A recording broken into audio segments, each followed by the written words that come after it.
국토계획법 시행령에서 중심상업지역이 90%였죠. 그렇지만 조례에서는 80%로 낮췄습니다. 그러면 80%가 건폐율이라는 거예요.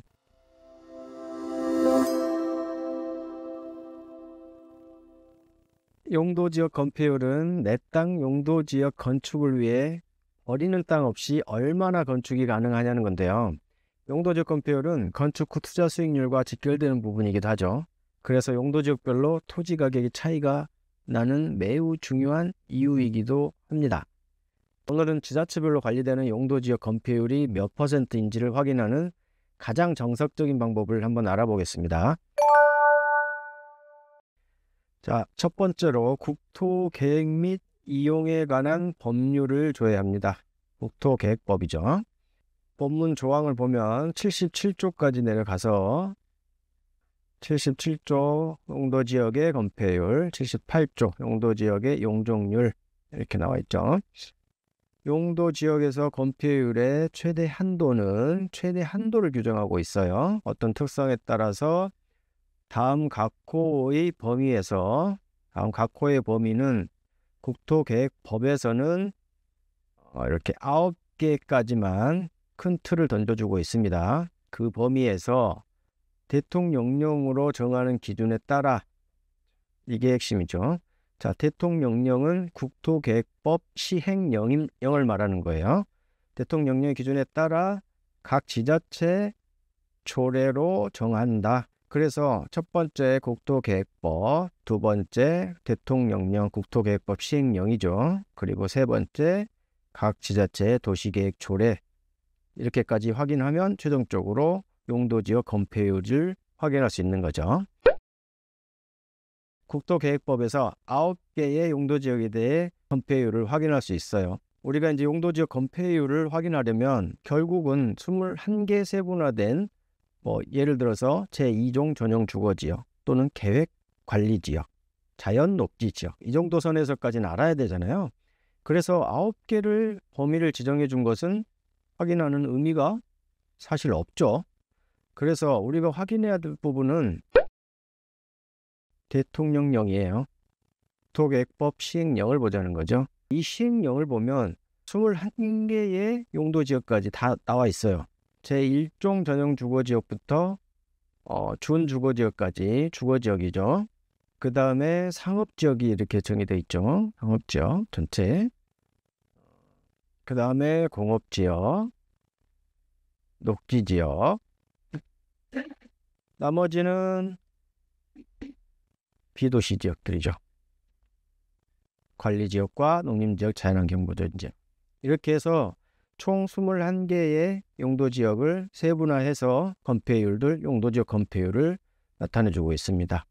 주거지역 보이시죠? 55, 66, 57, 그 다음에 중일 6은 해서 98, 87, 전일준, 공업지역 777, 자, 녹지지역, 보생자 222. 보면 녹관농자 지역은 건폐율이 다 동일해요. 20이에요. 단 계획관리지역만 40이라는 것. 이 정도만 알고 있으면 됩니다. 여기까지만 알고 있으면 돼요. 사실은 이게 전부거든요. 그러나 한 가지 플러스 알파로 알아두셔야 될 부분이 도시군계획 조례. 자, 이 부분이라는 겁니다. 이 부분을 마지막까지 꼭 확인하셔야 돼요. 그래야 최종적으로 확인할 수 있다는 거죠. 용도지역 건폐율 확인하는 마지막 단계죠. 도시계획 조례를 확인하는 단계인데요. 전체 지역과 관심지역, 필터링을 하는 부분이 있어요. 이 부분은 그냥 팁으로 잠깐 알려드리면 관심지역 설정하는 거 한번 보여드릴게요. 이 부분 잘 설정해 놓고 자기 자주 사용하는 투자처에 체크해 놓으시면 좋을 것 같습니다. 자, 관심지역 설정을 누르고, 자, 경기도 부분 여기 있죠. 경기도 누르고 관심지역 등록. 또 저 같은 경우는 충청남도 관심지역 등록. 이쪽에 첫 번째 체크하고 관심지역 등록하면 여기 이렇게 등록이 되죠. 또 두 번째 충청남도 체크하고 관심지역 등록 눌렀고요. 여기에 등록됐고요. 자, 이 상태에서 최종적으로 여기 저장을 눌러 주셔야 반영이 됩니다. 자, 이렇게 하면 관심 지역에 경기도 충청남도가 제가 이렇게 표현이 돼 있죠. 경기도에 이렇게 많이 보이죠.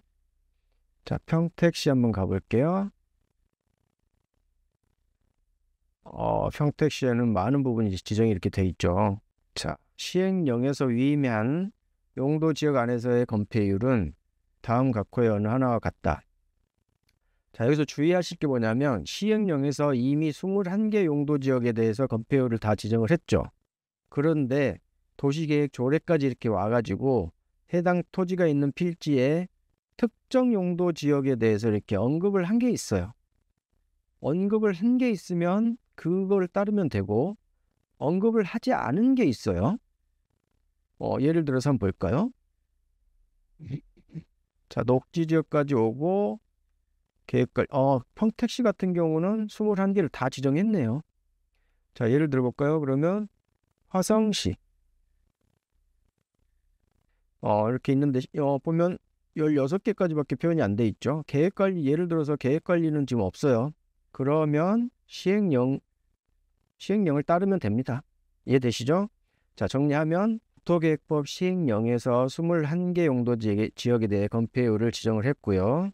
그 토지가 해당하는 비자체의 도시계획 조례에서 언급을 했다고 하면 조례를 따르면 되고, 언급하지 않았다라고 하면 시행령을 따라주면 됩니다. 그래서 최종적으로 도시계획 조례까지 확인을 해야 되는 게 맞겠죠. 자, 그럼 지금까지 알아본 내용을 토대로 해서 특정 용도 지역의 건폐율을 확인하는 방법을 빠르게 한번 알아보겠습니다. 우선 주요 법령에 국토계획법 들어갑니다.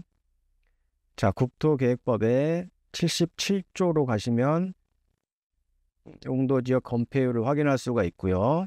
국토계획법에서는 특별하게 뭔가를 알아낼 수 있는 정보가 없습니다. 너무 방대하기 때문에. 그래서 국토계획법 시행령으로 들어가죠. 전체적으로 21개 용도지역에 대해 나와 있는데 특정 지역을 한번 볼게요. 화성시 기준입니다. 예를 들어서 중심상업지역하고 계획관리지역 잘 알아둬 보세요. 중심상업지역 90%고 계획관리지역 40%입니다. 자, 이렇게 되면 최종적으로는 조례까지 확인을 해야 마무리가 된다고 그랬죠. 한번 조례 들어가 봅니다. 화성시 조례를 들어갑니다. 자, 아까 중심상업지역하고 계획관리지역을 한번 본다고 그랬죠. 중심상업지역이 80% 이하라고 이렇게 정의가 돼 있고, 계획관리지역은 정의되어 있지 않아요. 국토계획법 시행령에서 중심상업지역이 90%였죠. 상한이. 그렇지만 조례에서는 80%로 낮췄습니다. 그러면 80%가 건폐율이라는 거예요. 80%로 맞춰야 되는 겁니다. 그래서 화성시의 중심상업지역 건폐율은 얼마입니까 하면 80%라고 꼭 해야 된다는 겁니다. 그리고 화성시의 계획관리지역의 건폐율은 얼마입니까 하면 조례에는 따로 정의된 게 없죠. 그러면 시행령에 표시된 40%로 알고 있으면 되겠습니다. 용도지역 건폐율을 직접 찾아보는 정석적인 방법을 알아보았는데요. 용도지역 건폐율은 국토계획법 77조 조문의 문구 링크를 통해서 법시행령인 대통령령과 도시계획 조례를 순차대로 조회하면 되겠습니다. 조례에 지정된 게 있으면 그게 우선한다고 생각하면 되죠. 자, 실무투자에 조금이나마 도움이 되셨길 바라고요. 오늘 내용 궁금하셨던 점이 있으셨다면 댓글로 바로바로 물어봐 주시고요. 구독, 좋아요 해주셨으면 해두세요. 영상은 계속되니까요. 다음 영상에서 또 뵙겠습니다.